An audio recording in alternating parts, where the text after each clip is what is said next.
So this cottage is a culmination of several homes we've lived in. Since we moved to Connecticut about 20 some odd years ago, we had a 1740s farmhouse, which was done very traditionally. And then we moved to a 1954 flat roof, Neutra style modernist house, which we did of the period. And we had a more formal apartment in New York City, a loft in New York City. So this cottage now has all of those things put together into one sweet, lovely home, which represents so many different periods and styles. I think when you collect with a point of view, it will somehow all come together.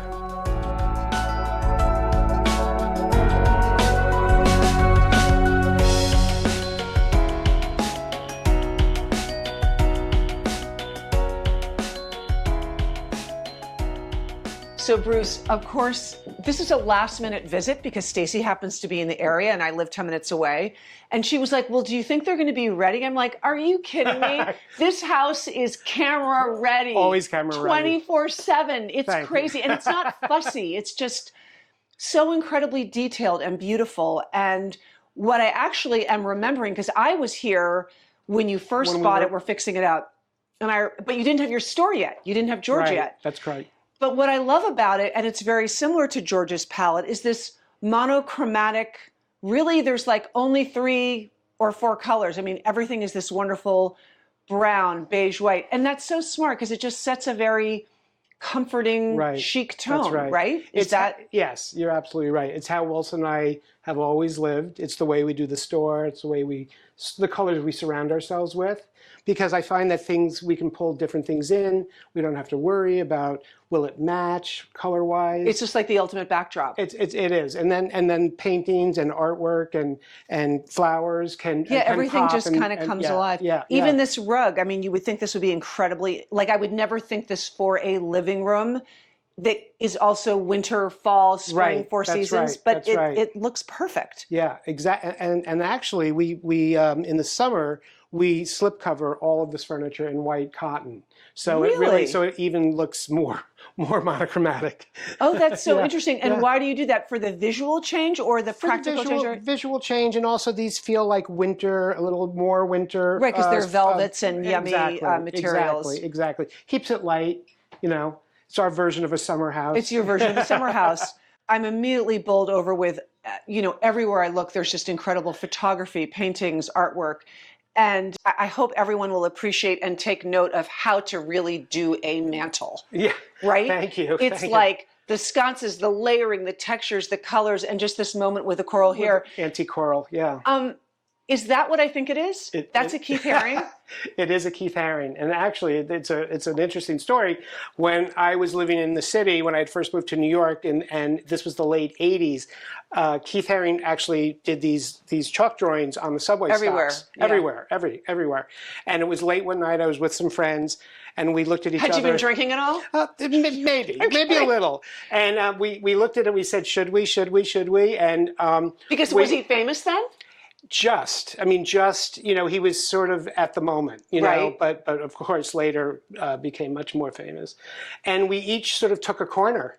We just actually ripped it off. I don't know if I'm supposed to say that or not, but look how you're honoring it. And what I love is how you put it, this very raw chalk. I think it is chalk with even with the rips, tear. And then you put this wonderful ornate frame around it. Yeah. And that's what I loved in the store too. You had so many great pieces where you actually found vintage frames and then worked it backwards with the painter to customize it. I love the way it looks. Actually, that might have been the, based on that. Oh, the inspiration for what you ended up doing yeah. later on. Yeah. My favorite thing about this place is the flow. It's like crazy the way, I love how you can see the next room when you're in one room and it's just this great big open circle. It does have a great flow, especially for an older house. This was built like in the late 30s. So did you guys blow it all up? We opened a lot of the passageways, the doorways from room to room, so it did feel more open. It just gives it a particularly special feeling, and definitely not old house, yet it has the low ceilings, but it doesn't have that claustrophobic feel that a lot of old houses have. That's right. And again, I know I keep obsessing about the artwork. What I am immediately struck with is how, and if I had enough artwork, I would copy this so much, is how you've hung things, not just at eye level, of course, but on the floors, in the kitchen too. Like, it just kind of is everywhere, the way people almost stack books. Exactly, exactly. Well, one of the reasons is because we've run out of actual wall space. But the other is, I feel it gives it the house a casualness that we've just, the art is, it's not that it's insignificant, but it just feels more casual. And it's another way to look at it. Yes, and it gives it a kind of more approachable nature. Exactly. As opposed to people that put their super favorite paintings on a wall with a spotlight on it in the dining room. Here it's like, enjoy it down here. And it does give you a special appreciation and perspective. Yeah, and there's a sense of discovery too. And a sense of discovery. Because you start looking there and then you notice, wow, what am I missing on the floor? Black and white photograph, black and white Right, well artwork these are Donald Judd's. Oh, wow. You're like, by the way. By the way. Well, this is an interesting story because when we had our shop, Dwayne, in Tribeca, a local neighbor had these and asked if we would hang them on consignment. And if living with them day to day, we fell in love, and we finally said, that was a smart neighbor. They knew what they were doing all along. So now we have these gorgeous Donald Judds. And even, is that a giant Arbus? It is. Okay, that's a crazy example of. Well, it's a little ridiculous. Yeah. No, but I love that. It gives the house a sense of humor too, and she would love that. Yeah, it's one of my favorites, and the dogs get to enjoy it now too. A dog's eye view. I'm being so nosy and looking at every little thing and having to touch every little thing. Thank you. I mean, your visual landscapes. I guess it's all from years of experience between the stores and displays and your just innate ability to create magic and show off your collections. I mean, everything, there's so much diversity here, and yet it all feels like it should be together. How do you do that? Thank you, Susanna. Actually, because we shop so much for the store, we're always finding little things that maybe don't make the cut to the store, but we want to hold on to them. So this is sort of a landscape, as you said, of just a variety of little things that we've collected here and there. They don't all go together, but they do. Because of either the color or the textures, so it is a whole piece. So how much, when you and Wilson say, let's create something here, does it kind of organically grow? Yes, or do you do it all at once from everything? No. This is probably, we've been in this house now probably 6 years.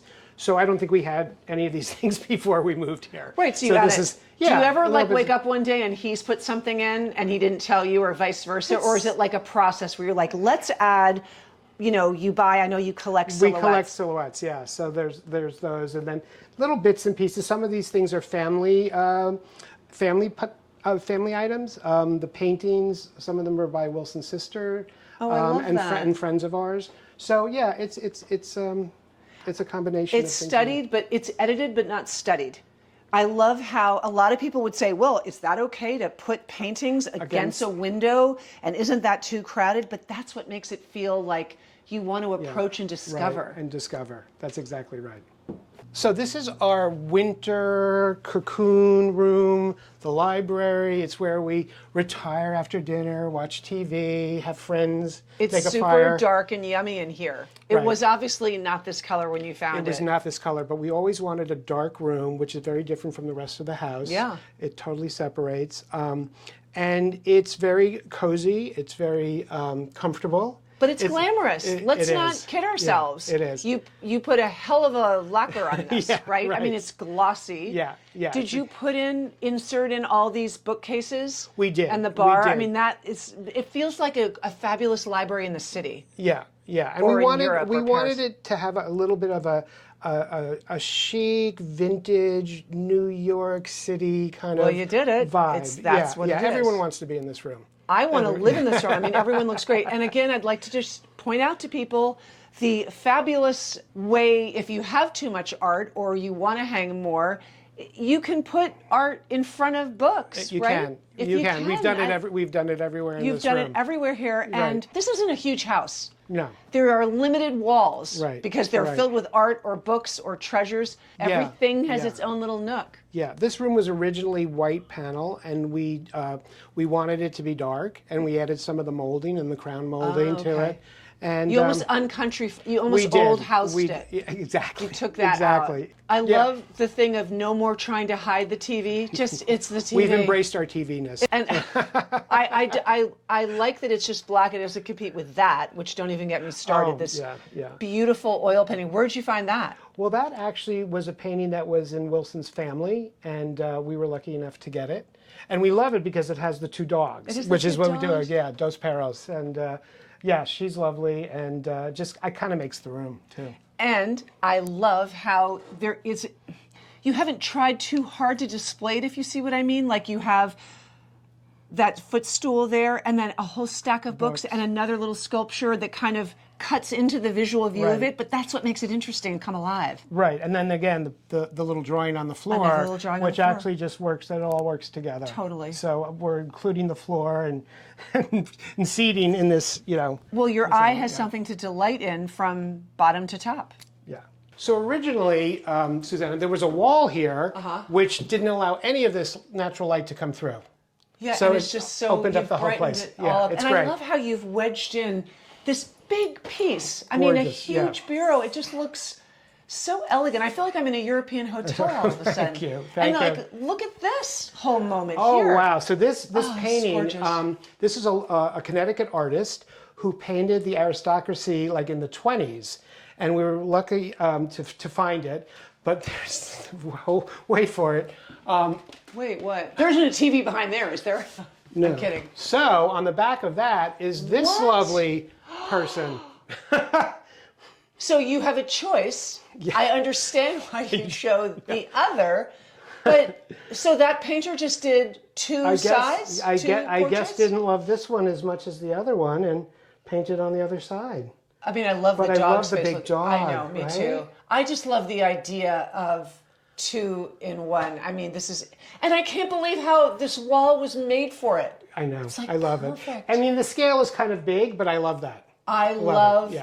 Yeah. And I hope people are inspired by this, of what you guys did here. Again, not huge rooms, right? Not huge walls, but that you didn't worry about a big picture on a small space. Wait, you didn't have this pool in when I was here like 5 years ago. That's right. We put it in a few years ago. There wasn't a lot of lawn either. I mean, you really made the most of what you have out here. Yeah. This feels to me, I mean, if I didn't live 5 minutes away, I would be hitting you up for a weekend visit in this guest room. This really does feel like the most magical hotel room in Provence or Italy. I mean, sweet. Thank you. It really is special. Yeah. And these windows were all original to the house? Well, the style was original. We redesigned them to make them go out and. But it makes it feel storybook in here. There's something about, they're so unusual. Yeah. And they're so generous, and it just makes you just want to fling it open. Exactly. And by the way, the bathroom is like the size of a studio apartment in New York, like the equivalent. Like, that's incredible in there. I mean, there's like furniture in there. There's furniture in there. I know. And you've got this cute little just direct access right from the guest room. I mean, it's like perfection. Thank you. Thank you.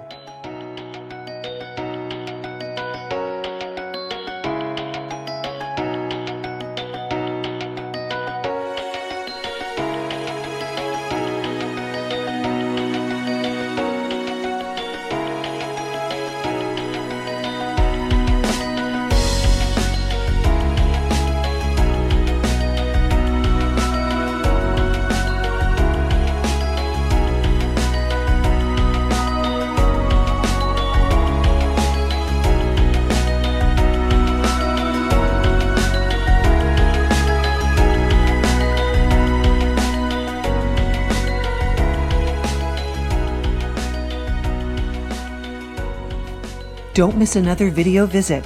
Click on the orange Q to subscribe and have Quintessence virtually delivered from our doorstep to yours.